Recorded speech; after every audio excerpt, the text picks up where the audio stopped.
last time. Kill it if you have to.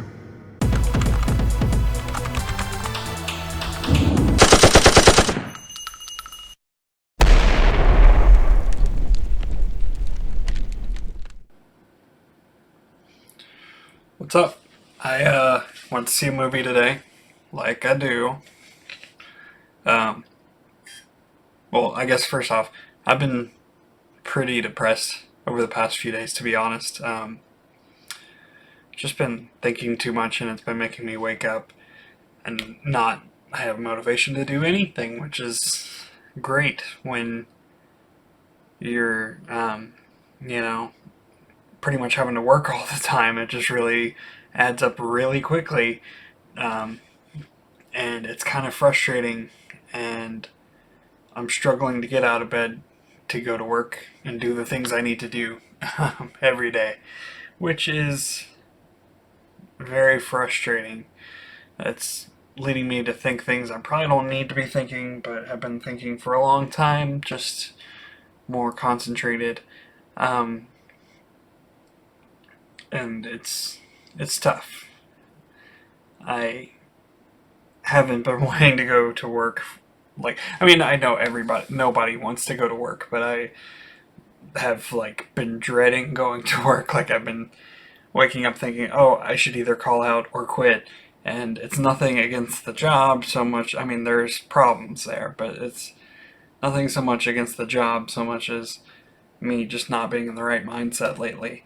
Um, so I've been pretty down and haven't been very. I mean, I mentioned some stuff in the Joker review about like 4 or 5 days ago, but I haven't really, elaborated with anyone to any serious degree. Um, all the stuff I've really been thinking lately, but needless to say, I've been in a bad mood, and so I wanted to do something today to kind of try to pull myself out of it, at least temporarily.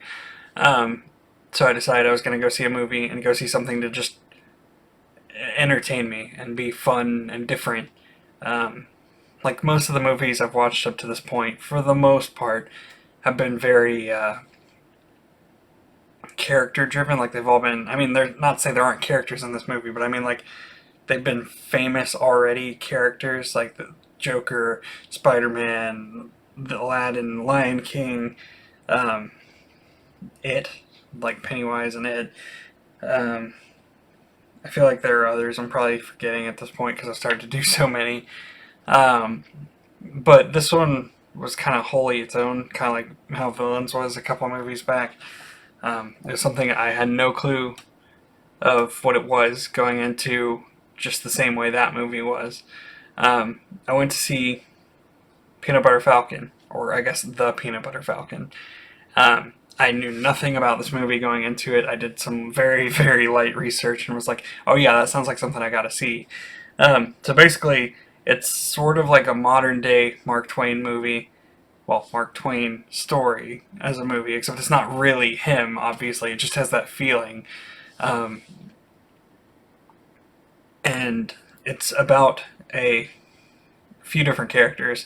The main, I guess, protagonist is a young man. I'll say that because he's not a kid, even though it seems like it at times, with Down syndrome, who desperately wants to become a professional wrestler. Like, he has this idol that he watches an old VHS tape from the 80s of on repeat, like at least I think they said like 10 times a day, which is a lot. So clearly he wants to do that and be this wrestler.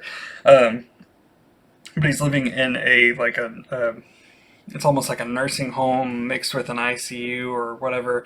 I'm sure there's a I'm sure there's a word for that I'm forgetting, but basically an old folks home where they're going to, live out the rest of their years or whatever. Um, and he has like there's a what is the word I'm trying to think of? It's like an orderly, except that makes me think of like One Flew Over the Cuckoo's Nest and like all these movies and books and stuff where orderlies are like these evil people. It's really just like somebody who's watching over the older elderly people and him. And anyway, and I don't know who she's played by off the top of my head, but she seemed very familiar. Um, but she did a great job in the movie, kind of as a caring figure or whatever. It's Dakota Johnson. I think she's the one from. Isn't she the one from like 50 Shades or whatever? Yeah. So I haven't seen any of that, but she was really good in this movie. But the other main character, I guess you would say, was Shia LaBeouf's character Tyler, um, and I think he did an excellent job.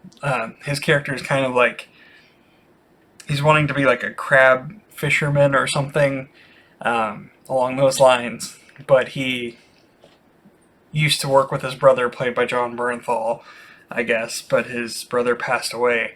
So he's kind of trying to do this on his own, and he's having a lot of trouble. He starts stealing from other fishermen or whatever, and all hell breaks loose, and he kind of is on the lam, except not running from the cops, just kind of running from his troubles and stuff. Um, and he eventually runs into Zach, who is the protagonist, who's the boy with Down syndrome. And they have this weird connection, like, pretty much instantly, where it's like, well, I guess it's not instantly, because in the beginning, he doesn't really like him. It's like a whole situation where he doesn't want to take care of this boy with Down syndrome, but he obviously quickly grows on him as the movie goes on. But it's like Zach is trying to run away from this nursing home to eventually get to where he can become a pro wrestler by going to a wrestling school. And I don't really remember the city, but it was somewhere in, I want to say it was in like North Carolina or something, or South Carolina. Anyway, but I don't know. There's trouble all along the way. I can't really. It's hard to review it because it's like it's a movie I can't really relate to a whole lot, other than saying it reminds me of like Mark Twain stories, specifically Huckleberry Finn, minus the racism, mixed with like kind of like Forrest Gump, but it's not really like Forrest Gump. Like I wouldn't say that they don't go through history and like end up in all these events and all this stuff the same way Forrest Gump is, but just the theme of like, you know, the main character being somebody with a learning disability and going on this wild, crazy adventure just reminded me of that to a degree. Um, I'm not really gonna go into the story, like, because I always try to not um, spoil anything. I just want to say that the movie was excellent. It made me feel so good for the brief period of time I was watching it. Um, Granted, I'm not better. It's not going to magically make everything okay, but it did give me a little pickup that I needed, a little boost, at least for a little while. Everybody acted very well in the movie. I feel like the visuals weren't. I mean, it was a very focused movie, and since it's like an adventure movie, again, feeling kind of like Huckleberry Finn, or it kind of at points reminded me of like Oh Brother Where Art Thou, minus the, like, it wasn't so goofy because it wasn't a Coen Brothers thing, so it wasn't like there weren't moments that were just like absurd, but it did seem similar because it has this like old-timey vibe, even though it's, I think, a modern day movie. Um, but it was just a really cool movie, and it felt very adventurous and fun and lighthearted. There were some sad moments here and there, but they were always offset by better, happier moments, which was definitely something I needed, I feel like, at least for a little while. um, it's hard to really talk about it because there's not a whole lot that I can go on, but for some reason it just still feels like something everybody should see. Um, it reminds me, it's weird, but the adventure-y aspect of it kind of reminds me a lot of my mom's boyfriend. So I'm going to highly recommend she watch the movie because the overall tone and vibe from the movie that I got was very similar to him. So I thought that was kind of cool personally. Um, It also has, since it's like he wants to be a wrestler, it has some cool cameos, like um, Jake the Snake Roberts is one of the characters in the movie, and Mick Foley are in there too. He's in there too. Um, One of the bad guys or antagonists is played by Yellow Wolf. I'm not really Wolf, whatever. Sorry, that's a weird word for me to pronounce for some reason. I guess because I was a kid and I always used to say Wolf, like WUFF. Um, but you don't really see him a whole lot. But it's still cool that there are interesting actors there that are from other, mediums and stuff. Um, like I said, John Bernthal is the older brother to Shia LaBeouf's character. You see him a few times, but it's like mostly it's a silent role. Like he's in memories, and they don't really have him speaking so much. But it's still cool because it's like I think they were both in that Fury movie, I want to say, together. So I don't know if there was some sort of bond forged there. So it's cool to see them in another movie. Except I haven't seen that movie, but I just remember seeing them in the trailers for that movie. So, um, but it was seemed appropriate. Like he seemed like a good fit to being Shia LaBeouf's older brother in the movie. But sorry, my brain's kind of slowing down a bit. Um, it just had a very light-hearted feel, and if I guess what I'm saying is, if you need any sort of pick me up or anything positive to at least steer your mind kind of the right direction for a little bit, I would say this movie is definitely a good fit for that.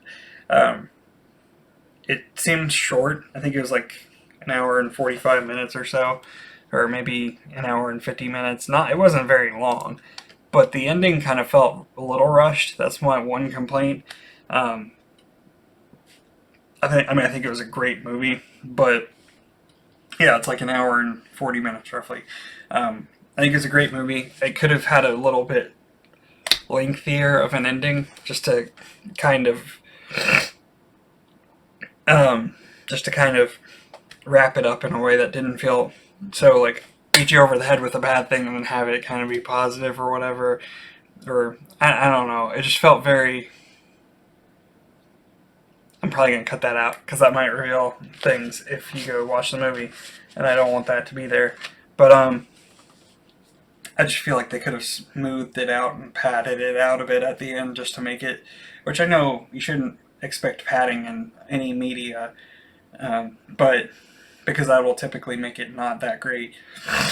But I feel like they could have had a little more plot at the end, just something to kind of give you more. The ending felt just very cut off, and it was kind of abrupt and strange compared to the rest of the movie. But the whole movie was excellent. It made me feel really good, which coming off of Joker and having this like whole slightly, I don't really know I don't like using the word unhinged because that makes me sound crazy or something, but it was like my brain opened up and like started to see things that I've been suppressing. Like I had not been really thinking as negatively for a while, and it kind of unlocked some of those thoughts again. Um, Not to say I wouldn't want to see it. That movie was excellent, and I'm glad I saw it. But what I'm saying is, that movie kind of made me think more about the things I've been not thinking about lately, um, which has made the first start of this week really, really, really, really rough. So going to see this movie kind of made it better, at least. Like, not perfect. I'm still having my thoughts, but I think that just stems from life in general. But the movie helped. So I guess the whole point of what I'm saying is, if you want to see something that will make you happy, then go see this movie. Which I think everybody, could use that at some point or another. So I highly recommend this movie. I would give it an 8 to a 9 out of 10. Um, for like an if I need a happy movie scale. I guess as a movie in general, I'd probably give it a 7 to an 8, because it was still really good, and it had some nice tonal things and like a theme and mood. But again, the ending was a little rushed, so that could be improved. But I really liked it. I think you all will too if you go see it. And yeah, this one feels like it was kind of shorter, but I don't feel like I have as much to talk about unless I dig into the plot, which, beyond just a basic setup, which I just don't really feel like does it a service. Like, I feel like it's a movie you would want to see to understand. I feel that way about all movies, so I don't really typically talk about the plot if I can avoid it. But I do think that this movie is something that if I were to talk about it too much, then it just defeats the whole point of seeing it. Whereas something like Joker, if I talk about it, people are going to go see it anyway, so it doesn't matter. But I feel like this is a movie that might have slipped under people's radars. I know it definitely slipped under mine. I just happened to see it when walking down the hall going into the different auditoriums for various movies over the past month or so, just on the little marquee things that they have over the hallway. So I definitely recommend it. I think you should go see it if you can, and I'll see you next time. Okay, bye.